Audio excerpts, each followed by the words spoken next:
But Acho, what do you make of LeBron's mindset? I don't buy it, y'all. I don't buy that LeBron James does not care. He's shown us time and time again that he does care about what people think. Slick, we've talked about this ad nauseum. I remember LeBron James tweeting last year after everybody was making fun of the age of the Lakers roster, Dwight Howard, Carmelo Anthony, Russell Westbrook, LeBron James, amongst others. And LeBron James took to Twitter. Y'all keep that same energy when. I remember when LeBron James retorts when people come at LeBron James on social media, whether it's by retweeting somebody else or by making a stance of his own. LeBron James has time and time again shown us that he does in fact care. But truth be told, I don't think there's anything wrong with it. I think LeBron James caring about the backlash sent LeBron James back to Cleveland. LeBron James caring about the backlash allowed LeBron James to accomplish maybe the most difficult feat in the history of the NBA, coming back from down 3-1 against the best team in NBA history by regular season, the Golden State Warriors. It was LeBron James caring about the backlash that allowed LeBron James to once again become a hero in Cleveland. That's what LeBron James caring about the backlash did. So, I don't for a moment buy that LeBron James doesn't care about the backlash, but more than anything, I'm glad that he does, because it's LeBron caring about the backlash that truly cemented his legacy as one of the greatest ever.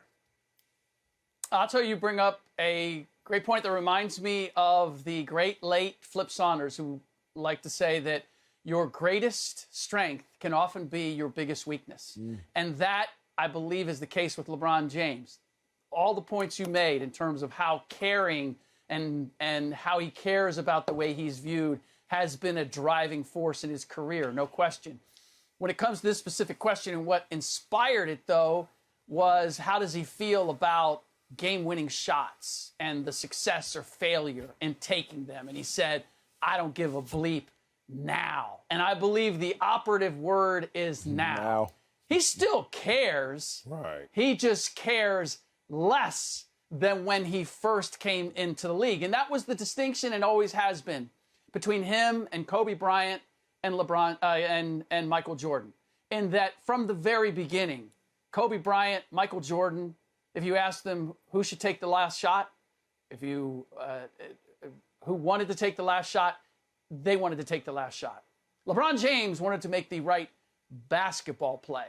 And in part because didn't trust himself in those situations and wasn't always the guy, didn't always believe that he should be the guy. He eventually developed the tough skin and the realization, hey, I'm as good as anybody out here. I'm the best person on my team to take the shot. And even then, and I don't know if we have it, the video, but if we go back to the play-in game against the Golden State Warriors, their playoff lives are on the line. This is just 2 years ago. And they run a play in which they set KCP, Kentavious Caldwell-Pope, sets a screen in order to get Steph Curry onto LeBron James for a shot to go ahead. Scores is tied. LeBron James doesn't work that. And so they don't get the switch. And then KCP dives and is guarded in the paint. LeBron James passes the ball to a guarded KCP, looking for him to take that shot. And only when the ball is kicked out and there are no more seconds, he's got to get a shot off, he hits the three that ends up putting them ahead and winning the game. That is the reluctance that LeBron James has demonstrated even now to wanting to take the responsibility of that last shot. And we can go back and forth and what that means in terms of his all-time greatness, but it is, without question, one of the great distinguishing marks between LeBron and some of the other guys that we compare him to. Yeah, man. My reaction to this was interesting because I thought it was just a part of the natural process. It's not extraordinary. It's certainly not gangster as it comes across. He's evolved. The term that they use for this is he's a good guy gone bad. This is what happens when you get affected by all the things that happen to you in your pursuit of your success, right? This is what happens. So, Acho, I do buy it. I'm with it. But LeBron doesn't buy it. But we purchased it for him. LeBron came in the league, smiley, smiley, smiley. Now, he had one issue to deal with, which I'll talk about in my second lap. But everything else was smiling, smiling, smiling. What? King James, what y'all talking about? And I hit the ground running in the NBA. Amazing. But then what comes with that success is that criticism. What comes with every move is backlash in volumes that may make you think that it's greater than the volume of supporters you have, right? So you start, like we always talk about, you get 1,000 replies to anything you send out on social media. It's the 7 that are hateful or the ones that stick out of your mind. Meanwhile, you just scroll through 1,000 that say, you're the man. Oh my God, King James. Oh my God, I love you. So then it started to materialize on the court. It changed his persona. Not his identity, his persona, which is the public-facing version of LeBron James. All of a sudden, I got to embrace the villain. All of a sudden, I got to get to a point where I don't give a damn. But look, as Slick said, we always give a damn. We just stop caring as much about you and your response as much as we care more about ourselves and our intentions. And that's where LeBron James is now. He didn't say it properly, but what he's saying is, it used to be I walked around arms wide open trying to embrace the entire basketball world. Now I'm a little selective with my time, my energy, and all the things I value because I see what y'all buying. I see what kind of gifts y'all trying to give me. And a lot of them come from hell. I think it's a great point. And you bring up a great example of the evolution of LeBron James and where he was, which we often forget. Like, it came into the league, and yes, high expectations were high, but not as high as where they got. Like, after 4, 5, 6 years, it was, okay, but where are you going? And naturally, the comparisons came with Kobe and Jordan, even though those comparisons were never appropriate. And LeBron bought into them. Well, I guess that's the next thing I have to do, or the next thing I have to be.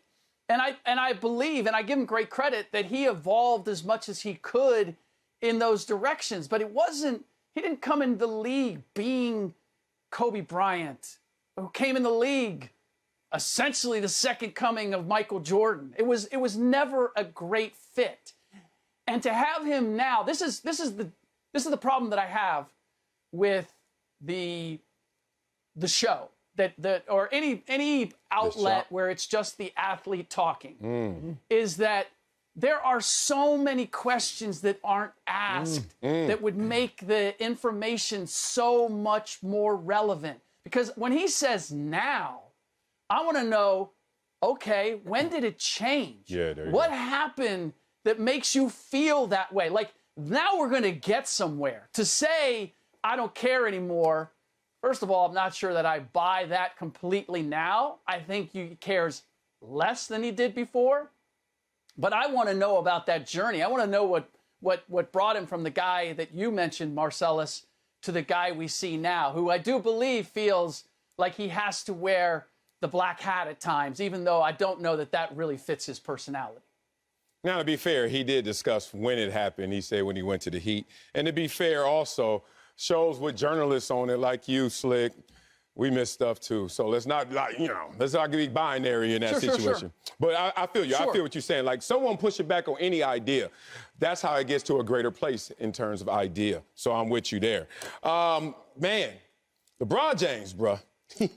I know where he is right now, and I'm nowhere near LeBron James, but I do know where he is. And I know why he came into the league wanting to defer and always do the right thing in the right basketball play.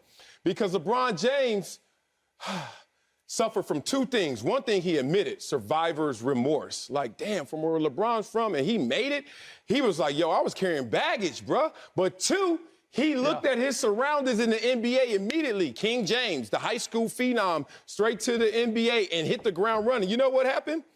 He looked around and he was like, these dudes think I was born on third base. And I knew it was going to change up for LeBron, because that's exactly what happened to me when I went to Columbia and I grew up and I started seeing these kids around me and they were born on third base. And you know the first thing they try to do? Because they want to be down. Think about it. Literally and figuratively, they want to be down with those who weren't born in that situation or as talented as LeBron. So they try to prop everybody up, try to prop everything up, try to go about everything so understated. LeBron, make the shot. LeBron, take the shot. You're the best player. Oh, no, everybody else, here's the right thing to do. Try to empower others to a fault.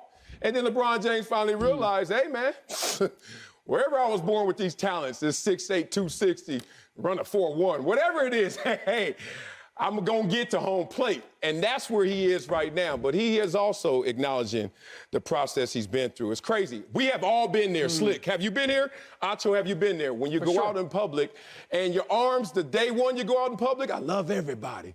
Then now you go out in public, you try to keep the arms a little tighter. No eye contact because that initiates it all, correct? And you know, like they say in the club, only people should keep their head down are the pretty girl and the bartender. And you know why.